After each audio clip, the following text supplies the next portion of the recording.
Welcome back to the Femme Finance podcast. Today, for the first time, we're talking about trading. We are joined by Louise Bedford, who is a best-selling author of 5 books on the share market. Louise has been trading the market since 1990 and has trained thousands of people to maximise their own trading potential. Louise is a behavioural finance expert and has degrees in both psychology and business. And she also has her own podcast called Talking Trading. Is that right, Louise? That is right, talkingtrading.com.au. I'm Fantastic. just over the puddle, yes, in Australia. Yes, that's right. My home country, my homeland. And of course, Louise is also a mentor in the field. So welcome and thanks for joining us. Or joining me. It's just me today. Yeah, I've been very excited to chat with you. Talking about money and about women, 2 of my favourite topics. Oh, fantastic. Mine too. So that's great. So firstly, do you want to tell us a little bit about your story and how you came to be so passionate about trading? Sure. Well, look, I loved trading from the moment that it changed my dad's financial future. Way back when I was a teenager, we went from being fairly poor, shall we say, because to this day, am yet to find somebody whose mother sewed their own bras for their girls. Oh, and yours was the only one. Yeah, she sewed our bras. So up until the age of 16, I never had a store-bought bra. But all of that changed when I was 16 because Dad made a big win in the stock market. Oh, great. And it was amazing. We went from really struggling to even have enough food to bang, we moved house, we bought a boat, we got 2 cars, we bought winter coats. It was amazing. And to me, that juxtaposition of the 2 types of lives that I was living prior to this stock market win and then after this stock market win. And we all know that this is not personal advice. This is in general what happens for people. But, you know, personally, it'll be a different journey for you, of course. It always is. Yeah. But for me, it just turned my head and I thought, I really want to get good at the share market. I want to make a lot of money. I don't want to have a situation where somebody else is calling the shots. Very much reinforced through my grandmother as well. She was an independent woman and I just loved who she was and that she was the one that called the shots financially. So I was very much attracted to that and I love being the breadwinner for my family. I love being the rainmaker and finding pockets of money that other people have overlooked.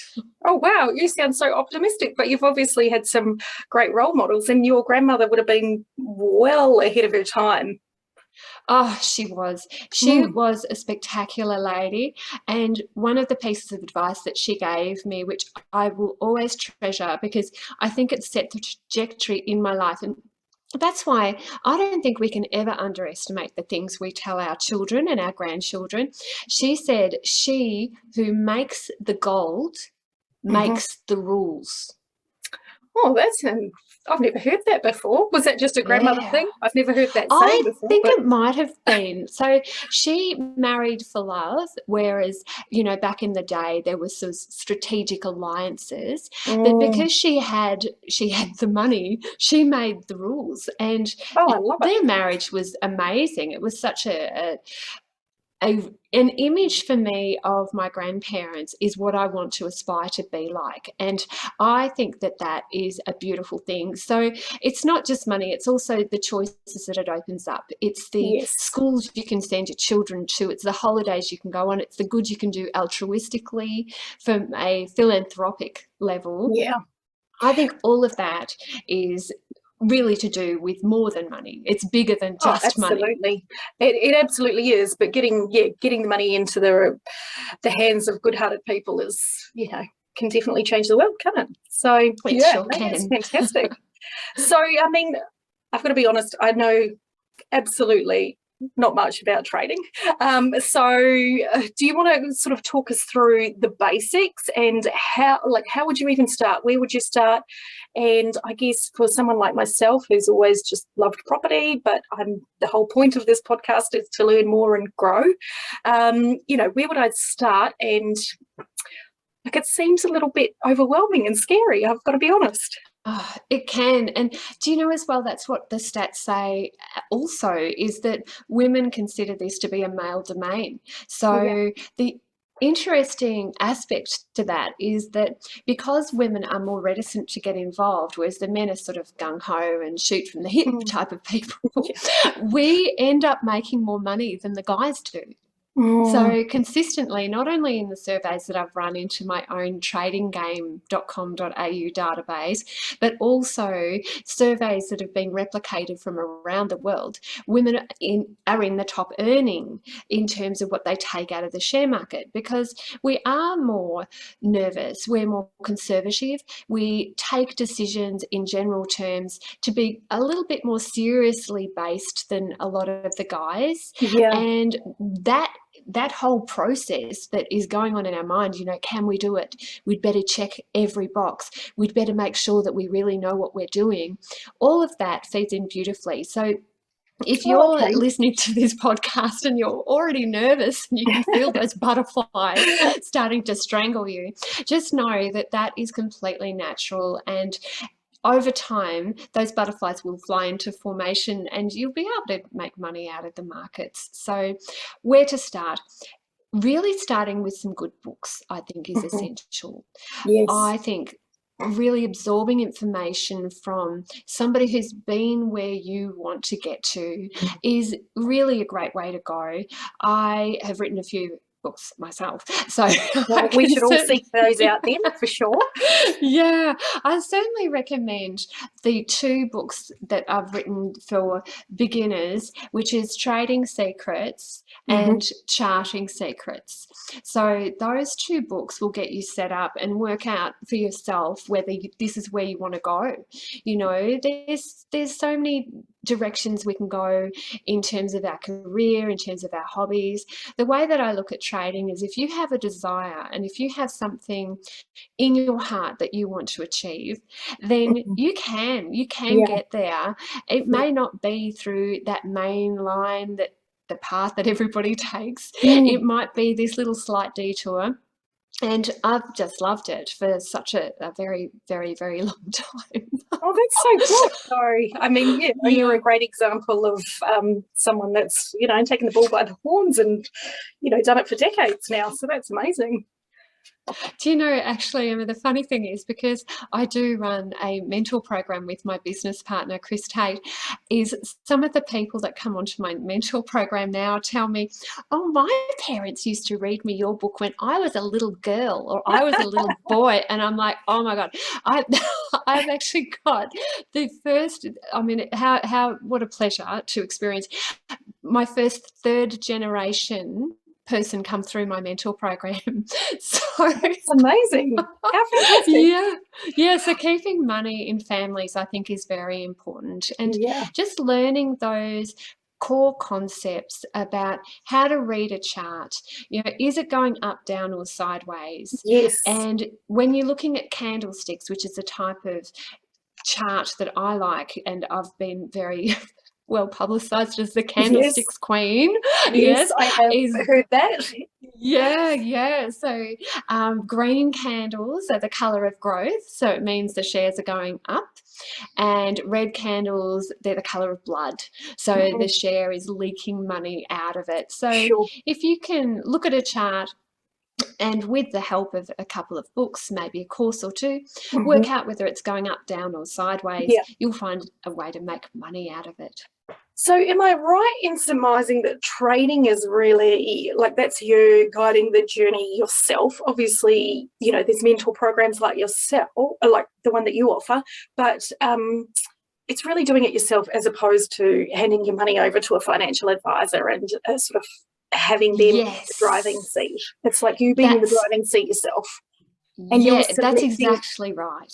So you're selecting individual stocks as opposed to, you're kind of mixed funds, I guess, for want of a better word.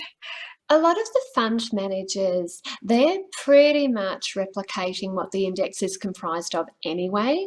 So Yeah. you're just aiming as an individual trader. You might trade some shares. There might be some ETFs in there, which is Mhm. like an accumulation of different types of shares under the one thing that you can trade. And you might even choose, as a lot of New Zealanders are doing, trading CFDs, contracts for difference. So Mhm. you'd probably just want two or three like entities that you can trade, instruments we call them, types of Mhm. things you can trade, and then you're not spreading yourself too thin Yes. because you don't want it to be overwhelming. You want it to be fit in with your life. Like I tend to look at the markets for maybe 20 minutes a day, maybe half an hour to an hour on the weekends to try Yeah. and catch up and get my Mm. head clear for the Yeah. week ahead. And then hey, I've got the rest of my life to live. So Fantastic. Well, that's yeah, great. that's what I tend to like to do. So, I mean, certainly the investment advisors that I've spoken to, their core principles of diversification. So is that not the case for traders, or is it? Or is that something as you mature as a trader, you kind of become more diversified? Unfortunately, for a lot of investment advisors, they think the word diversification means that you've got one of each of the four banks. Ah, So, problematic. look, we can probably do a bit better than that because fund managers are often forced into a diversification type of loop there because they have to replicate an index. Their mandate forces them to purchase roughly the same percentage of each stock in their fund that the index is made up of. So as traders, we don't have to do that. We can follow that inflow and outflow of money. So sometimes I might have almost 80% resources. Mhm. Sometimes, especially lately, lithium has been on the move. So quite a few of my trades were lithium based. And it could be that that is actually just chasing where the money is so that you don't have to worry about the diversification. Okay, The idea sure. is that you place a stop loss in the market. So the stop loss tells you when to get out. You set Mhm. that stop loss, and once that stop loss is triggered, you get out. And that's the Right. real key. We can be quite nimble here.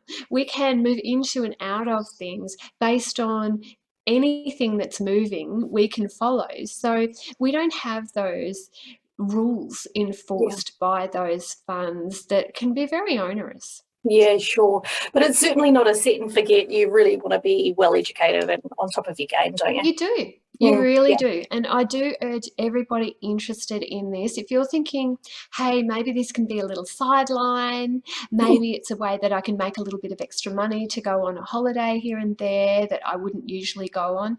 I love it. I love it. You Yeah. can start small with this, but definitely treat it like a professional. Start with the end in mind. If you have an inkling that this could be your way of life Mm. and that it could be a springboard to even going full time as a trader in Yes. the markets, Yeah. which I know a lot of people love the thought of that, you do need to apply yourself. You have to Yeah. find a mentor, find somebody who can help you shine a light into those blind spots that you may not even know exist. Yeah. So Okay. that Yeah. I think is very important, some level of support as well as the education. Mm. So obviously for yourself, I mean, you've got the business and the psychology background. So, I guess behavioural finance is really fascinating. So, like, how do they interplay for you on a day-to-day basis? And, not only for your own trading, but what you're teaching your mentees? Yes, yes. I'm so glad that that 20-year-old decided to get into that area because years later, I'm I'm kind of needing the information. Look, I think that there are so many parts of our lives as women that we have suffered through the pandemic with. And I've noticed it with my female traders. I have seen women who were, and certainly in Melbourne, where I'm from, suffer through the lockdowns with things like homeschooling, taking on more of a burden, feeling emotionally more anxious, finding that even though you may have your doors open and you can get out, do you really want to get out because it's a pandemic there? And I do know that New Zealand has suffered less, but the figures are that women have taken the brunt of the actual pandemic here. Yeah. So being able to recognize your pressure points in life and work out, does that have an effect on your finances, I think is extremely important. I've got a stat for you. It's a little risque. Is your Okay, audience great. ready? Yeah, Yes, of yeah. course I do. Okay. So this is a fascinating research project that I came across. It shows that the women who are actually are the breadwinners in their environment, Mhm. where they're the ones who are the rainmakers, they're more likely to fake orgasms. Really? Yes. Now, let's just Okay. What's work the this out. psychology behind this? Yeah, see, this is the sort of stuff I love. I love trying to work out why would that be? So the idea is that the generally heterosexual couples, okay, so it was done with heterosexual couples, so perhaps alternative types of arrangements here aren't being included in this research, just to make that clear. Sure. But within heterosexual couples where the woman is out earning the man, there is a certain case of fragile masculinity that comes into Ah, play. yeah. So to boost the man's ego and to make sure that he feels okay in this domain, the woman decides to throw in a little bit of extra spice and perhaps He's got stroke his ego in some ways. exaggerates her own reactions. Yes. And I find that fascinating. And I do find that in the women that I've trained, even though they are the ones that are outperforming, they are often the thinking of their male counterpart and trying to soothe those ego driven issues. Yeah. And that can be difficult until we can feel comfortable within ourselves. We can't expect our spouse or even our brother or our uncle to treat us with the respect we deserve. We have to actually command that respect. Yeah. I love that area. I love what you're doing with your podcast because it's enabling people to consider these issues Yeah, and that's right. to stand up for themselves in that realm. Yeah, Yeah, for sure. And I think, I'm just seeing more and more of it too in the, obviously with technology and, the ability to podcast, there is a lot happening in that space and with women that are much younger than me as well. So it's really great to see, some young women really empowering others, because I guess they've seen the appearance, but, generation by generation, things are changing, but it can be whatever you want it to be now. But there's still kind of some underlying societal sort of, I guess, positioning that I don't even think that we're necessarily conscious of it. It's sort of, they're definitely unconscious biases, I guess. So, yeah, it's really important to have these open conversations. And I think that's where it starts, isn't it? It's like having the it is. conversations Yeah. and being made aware of things, hearing things from Bringing it different forward. people's viewpoints, and because that's when you start to realise, well, this might have been my reality, but it doesn't have to be this way forever. And there are people like yourself and, others that are great examples of that progress for women. So, but yeah, I mean, it's still a male-dominated industry, like as far as financial frameworks go in New Zealand. I haven't actually worked in Australia, despite being Australia, within the financial services industry. So, yeah, I think we've got to be part of the change. We've got to kind of lead the change if we want the change, really. That's the way it's got Yeah, to be. I completely agree. I mean, even if you look at equity with pay, we're not there yet. No. And the pandemic has hit us hard with that around the world. I think with what's happening in the States at the moment, where some of the rights of women are being carefully considered, and whether that's going to actually create some whirlwinds of activity there among the women there. Yeah, I'm hoping it does, that there's so going do to I. be that there'll be a large voice there. Yeah. I think we need to ask for our pay to be absolutely up there with the guys and probably beyond.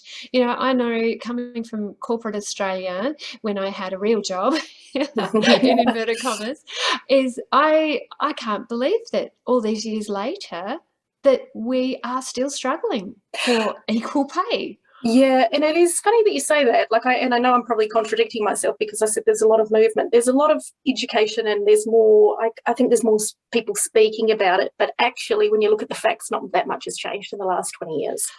Well, let's have a look at some of the things that you can do to ask for a pay rise. Is this something that you've covered before, Emma, on the podcast? It is to a minor extent, but it was a Yeah. while ago. So really happy to hear any examples that you might have. Or yeah, Yeah. So looking after my female traders, one of the things is to make sure that you feel deserving of mm, that pay rise, and to document, to make sure that you have got examples about yes, the value that you bring into that mm, business. yeah, So that's very, very important. And to remind your boss of these at regular intervals. Don't wait for that once a year pay review. mm, It's too late by then because they're in full steam ahead and they've already got their budget set. yeah, So I think as women, we often give the team the lovely vibes of, oh, yes, but my team did it, my team did it. But remember the power of saying, as a direct result of mm, this action, I have brought in the company this level of profit, or yeah, whatever the example is.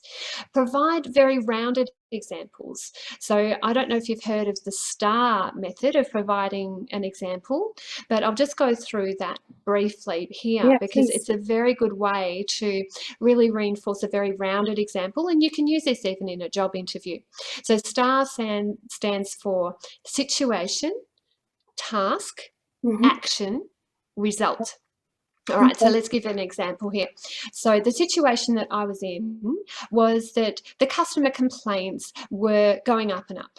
And the task that I assigned for my team was to make sure that we address these complaints, but also to set targets so those customer complaints would come down to these levels.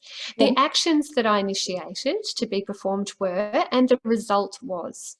All right. yeah, So situation, task, action, result. So using those examples, I think, is a very important mm, way to be able to boost our standing in the company throughout the year.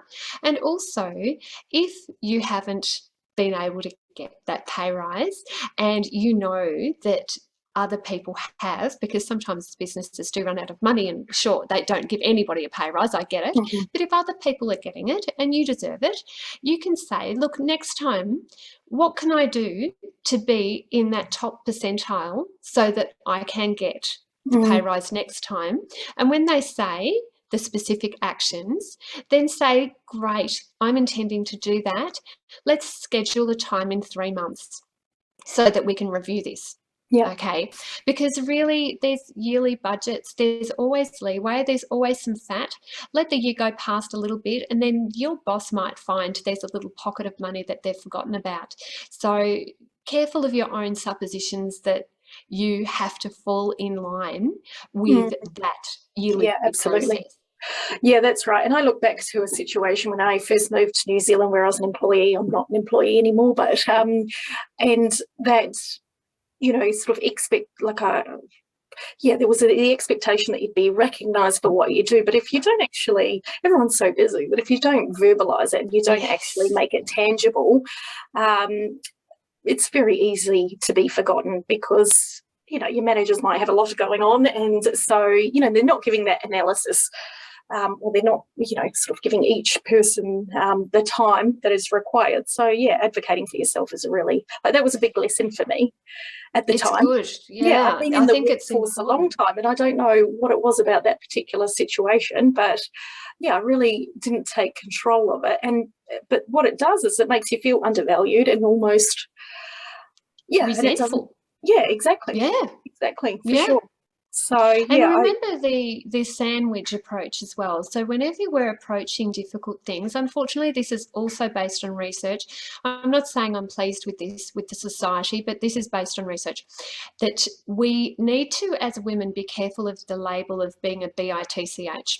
yeah, So I don't know the age of you people listening, but it's a I broad was, it's a broad we've got 20s a to broad 40s, level. So definitely. Yeah, yeah, that's yeah. fine. So we've got the sandwich approach where you say something warm, you say what you really want to say, and then you finish with something warm or an Yeah, action step. yeah, Now, that's very important as well because unfortunately for us, we are not taken as seriously in some realms. mhm, And by being direct, we actually can get a bit of a reputation for that previous word that I used. And I'm saying I hate it too, okay? Yeah. This is not something that I'm going, yeah, of course that's the way. But let's see if we can use some science to overcome that. Mm. We can avoid that label by using that warm, the specific, and Yeah. then the warm approach. So why not use that and pop the odds in our favour? Yeah, absolutely. And I guess the flip side to that too is having facts is really important, because what we also don't want the label of in the workplace is being emotional either. You know, like if you can present Yes. facts, it's, you know, much harder to argue with than, you know, feeling like in my case, I should have presented the facts a little bit more clearly rather than being disappointed. And, you Yeah. know, yeah, because when you can demonstrate the value, well, you can't, it's hard to question that from an employer's point of view. And again, it's just like creating that wealth for women. So if we're earning more, then we've got more capacity to contribute at a higher level to, you know, not only our own households, but, you know, just the community in general. So that's really important. Absolutely. And wherever we can tie our input into the output required by the business, I think is really important.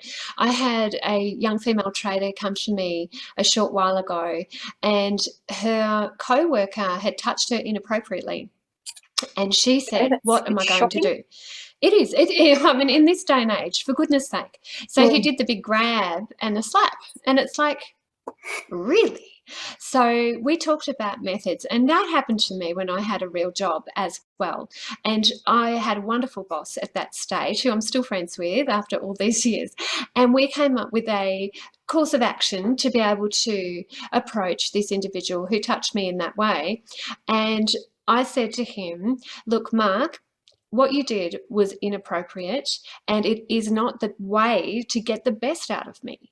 Mm. I want to achieve the goals for the business. I want you to be involved with that as well, because I know you're such a key player in the Mm. organization. But if you want me to get to my absolute maximum potential, you won't do that to me again. And Mm. I'm willing to overlook it once. But if it happens again, I won't be overlooking it, and I'll Mm. be taking further action. So have I Yep. made myself clear?" So tying this to the outcome, I think, is very, very important. Yeah, And if it absolutely. hasn't happened immediately, I mean, sure, you can't think in the moment. Sometimes it Mhm. can be a bit daunting. Go Yeah, back but to you that can return person. to that. Yeah. Yeah, return, even Mm. if it's a year later, so that you feel you've used your voice. Because Yeah. even as traders, if we've got a job, the idea is to sock so much money away that it can assist in our trading, because that's part Mhm. of the escape. And that's Yeah. why I like talking about behavioral finance too. It's more all encompassing Yeah. than perhaps just one usual avenue of earning money. Mm. Okay, well, that's interesting to hear too. Yeah. So, I mean, you obviously you've been doing it a long time, and you said you could do the 20 minutes or a half an hour a day. Um, Starting out, obviously, the books that you mentioned, but what's your mentor program? Oh, thank you for the question. Look, I've been running the mentor program with my business partner for 22 years. Oh, So wow. it's actually the longest running share market course in the world. Oh, wow. Impressive. Well done, Yeah, Louise. yeah. That's a repeat for free course too. So some of the Oh, people that we great. had involved in the very beginning have followed along, and oh my gosh, it's year after year. So we are so comfortable with these people who were traders but have become our peers. So Yes. the mentor relationship has changed. So we run a course once a year, and it's 6 months. It's an intensive, it's an immersion Mhm. program where we teach you everything you need to be an effective trader. And as I mentioned, it's repeat for free. So we keep Yeah. working for free until you hit your goals and beyond. So to see the changes in my traders' lives, it has just been my greatest life's work. Oh, that's so fantastic. Well, that's great. And what are you seeing in terms of ratios of male versus female? I mean, obviously you're a male-female team, but is it even, or are you getting more females or more males in the program? I would love to have more females Mm. involved. it is probably about 70-30 Oh, yeah. with favouring the men. Hmm. It is one of those situations where I think a lot of women need to get out of their own way and realise this can be their domain. Yeah. So I know, as being one of the key best-selling female authors in Australia and actually in the world in this topic, it Mm. is surprising to me more women haven't gone, hell, I really need this in my life. Yeah. So Yeah. yeah, because it is something you can do. I mean, I've traded as a single person, as a married person, as having babies, as Mhm. having my children grow up. I've got a 19-year-old and a 15-year-old now. Fantastic. So Yeah. they've never known full-time working parents. They've Yeah. only ever had full-time two parents in the home looking after both of them. My daughter came home from school the other day and she said she'd been talking to a lady who works at the school, Brooke, who's a fantastic administrator. And Brooke was complaining how she had so much housework to do and that the guy that she was with doesn't help and her kids don't help. And Ashley was just so confused by this because she said, why doesn't he help? Why doesn't he help? It's like, what? How can this be? Because really, in my household, That's we not split the it down the example. middle. Yeah. Yeah, it's something that I really need my husband, Chris, to Yeah. take over many of those household chores because I couldn't do what I do without his support. And Yeah. to ask Absolutely. for that and Yeah. to not tolerate less, I think is a very important step towards our own freedom as Yes. females. Absolutely. And I'm very fortunate to be in the same position as you, with my husband being very supportive. And I too have a 15-year-old. So There we go. just the one Yeah. though. One was our number. But Yeah. I guess I'd be really interested to hear from a parent's, like a parenting perspective, um, not only for myself but for the listeners, how you're educating your children from a financial point of view. Like, what is Yeah. their money story? Is it completely different to what yours would have I been? love this question. This is something that I really do. I have to impress upon people about your role, about imparting your knowledge to the next generation. We Mm, have seen so many cycles of poverty perpetuate throughout the world. And a lot of it is because somebody didn't say, I'm traveling in this direction. So I do want to reinforce how important it is that your own money scripts, I call them money scripts, it's the things we say to ourselves about money, yes. making sure that your money scripts are wholesome, and then looking at what you're imparting to your children, both directly and indirectly. So some of the things that I think you can do just as practical aspects around the dinner table is find out what is of value to your children. Mm, Over the dinner table, say, so if you won Tats Lotto, what would you do with the money? yeah. Okay. I think that's fascinating to see Yeah. where kids go to and to open up their mind about what that could mean to give some money away to a worthy cause, what that could mean to look after a sick relative, Mm, how that would influence them in terms of their relationships and how they bring up their children. mhm, Really broaden it out rather than just a wish. Find out where those hearts, those little hearts lie, mm, and then say, well, what can we do right now to be able to experience some of those benefits that you're talking about? yeah. Hide and Fantastic. work with your kid to find out, is there an area that you can help them develop? Financially, I think it's really important to not put caps on our children. My eldest, I don't know if you know Minecraft. Are you familiar with Yes, I Minecraft? am. Yes? Yeah. Yes, lovely. And there are so many different people earning money through Minecraft videos, Mm, aren't there? So yeah. if you've got a kid who likes Minecraft and can do a bit of video editing, why not try? Why not give it a go? Mm. Why not explore a different way of making money? Yeah, it's really interesting you say that because, I mean, just in my office a couple of weeks ago, we were talking about a YouTuber who's 23 and making multiples of millions of dollars. And there was really this almost disgust and disbelief that this kid could be playing around all day and making such a huge amount of money. And I was like, Wow, no, isn't that amazing? Because Cheerlead, yeah, exactly. yeah, Cheerlead and that.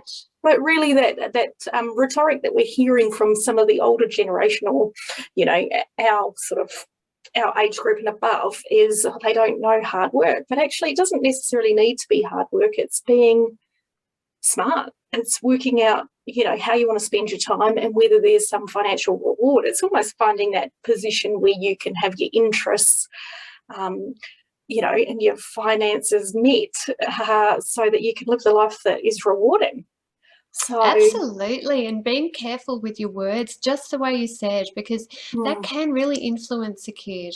If you're bringing down people, like you're saying, oh, well, they're so rich, they're probably doing something illicit, maybe they're drug dealers, that type of idea where yeah, they yeah, can't possibly achieve unless they're mm, flawed in their character, that yeah, can be actually quite dangerous to pass on to our children. Find mm, things that actually can meet the kid where they're at. Now, my other daughter and I, the 15-year-old, we're listening to the Emma Chamberlain podcast, Anything Goes, and Emma has done wonders on YouTube. I love this cheeky babe. She's 20 years old, and oh, she has got amazing experiences and wonderful advice. And I'm finding that by listening to that podcast, because my daughter Ash is interested in it, mhm, we can have some incredible conversations. And I can say, well, what do you think about Emma wearing that necklace, that $30 million necklace to the Met Gala? What do you think about that? And we can discuss that in an area that I think is hopefully meeting her where she's at, and yes, that yeah, you can guide and influence. mm, So I think it's taking an interest, listening to where our children are at, and being careful what comes out of mm, our mouths. yeah, absolutely. Okay, well, that was great.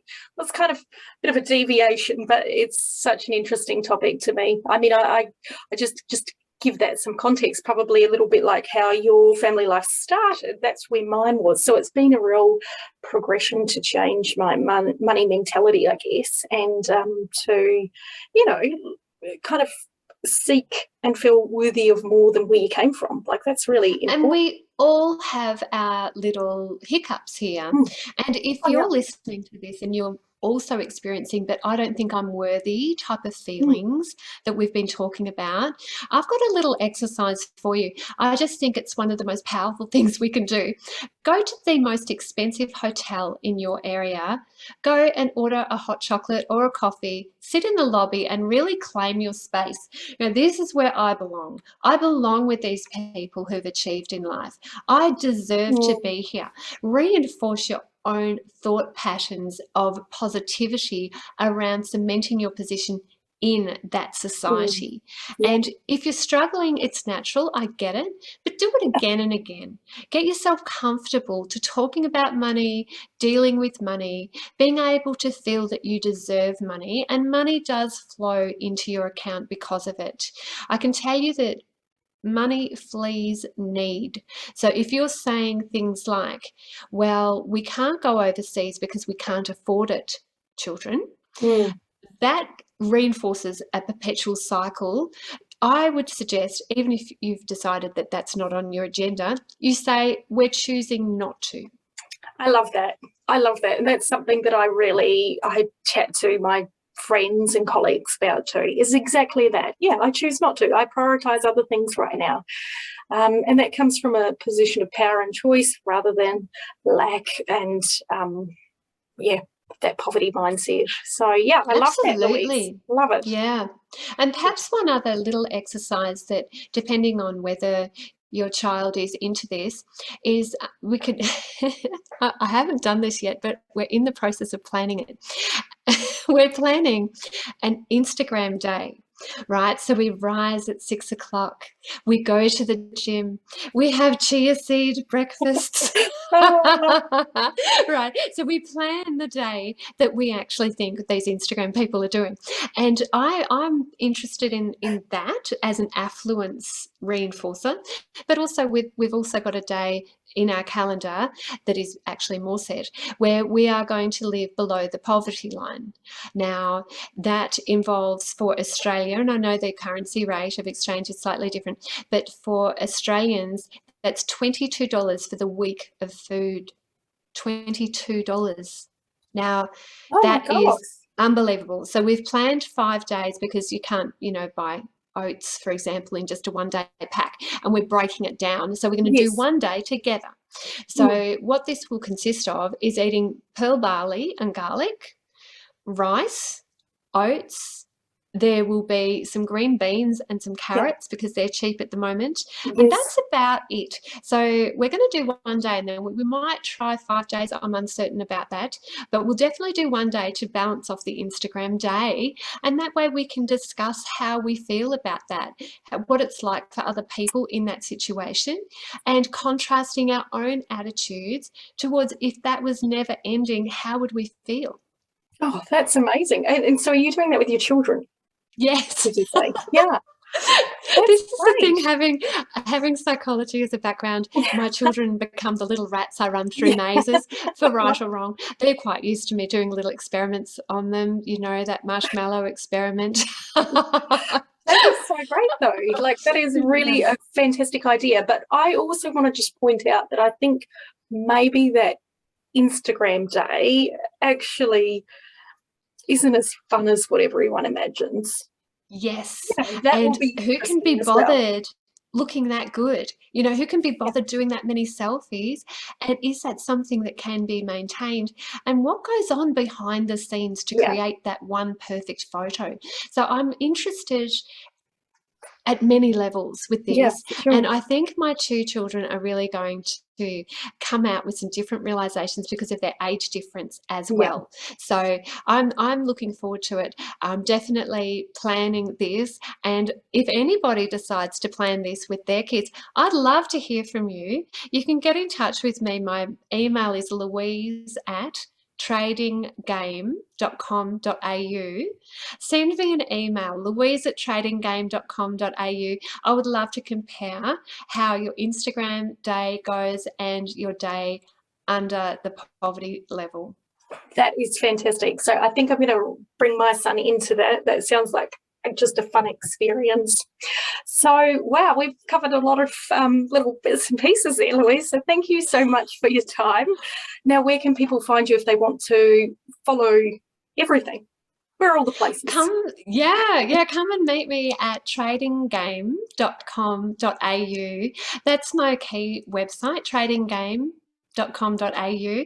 And I tell you what you really can do, which I think will just be wonderful, is register your details at that website, because at tradinggame.com.au, once you register, I'll send you my free 5-part e-course called Trading Made Simple.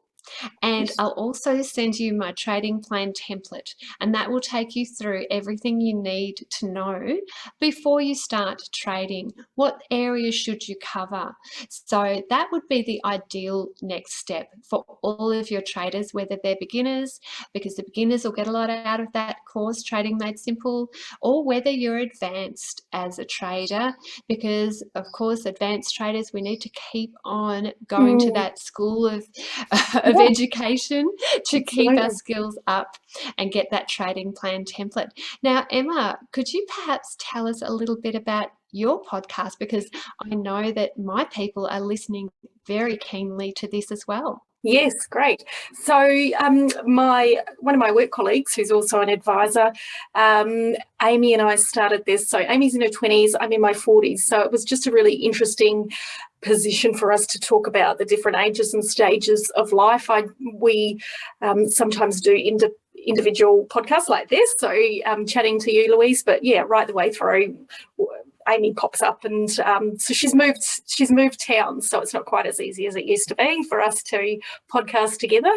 So, but yes, it's really just, we were very much specialising in the property field. So it was about talking about our own experiences, but really learning from other people like yourself. That was the whole point, is, okay, we have our little area that we feel really comfortable with, but there's a whole wide world of other financial topics and aspects that, we wanted to learn, and we thought, well, why not jump on and create a podcast and share it with the world? So what a beautiful way to get that knowledge and to impart that knowledge for others to learn from as well. So with my traders, I know they're going to want to subscribe to your podcast. How do they do that? So you can do it through our website. So it's femmefinance.co.nz, or you can find us on Spotify as well. So just Femme Finance, and it'll come up with our names, Emma Hall and Amy Walker. And you can follow us there. And also we have a fairly active Instagram page, which is, the handle is just @_fine. Say that again, @femfinance_New Zealand. Fantastic. Well, look, I'm sure we're going to have a lot of cross-pollination between the people following both of us. Yeah, absolutely. So thank you so much. It's been fantastic to talk to you. I feel like I could talk about so much more, but obviously maybe we'll reconvene at some point in the future and have another chat. Yeah, I'd love that. So I know my traders from my podcast, talkingtrading.com.au, are going to love your views as well. Thanks so much, Emma. Oh, thank you. Appreciate your time, Louise.